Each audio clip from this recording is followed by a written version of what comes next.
শুভ সন্ধে বন্ধুরা। আজকে খুব বিরিয়ানি খাবে করছে আমার ছেলে মেয়ে। এবার আমি তো সবসময় বাইরের খাবার খাওয়াই না, যতটা পারি বাড়িতে রান্না করার চেষ্টা করি। তা কি মনে হলো, বললাম তাহলে ঠিক আছে চল, আজকে রাতে বিরিয়ানি হবে ডিনারে, রবিবারের বাজার। হ্যাঁ, তা বিরিয়ানি আমি শুরু করলাম। আগে মাংসটা ম্যারিনেট করে রেখে দিয়েছি। আর এই যে চা খাচ্ছি সন্ধ্যাবেলা, ম্যারিনেট করে মাংসটা রেখে দিয়েছি। তারপরে কড়াইতে পেঁয়াজ বেরেস্তাটা ভাজলাম।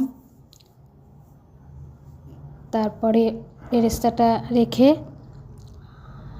বেরেস্তাটা ভাজা ব্রাউন শেডটা আসবে, তারপরে আলু বেরেস্তাটা তুলে দিয়ে আলু আর পেঁয়াজ ভাজলাম।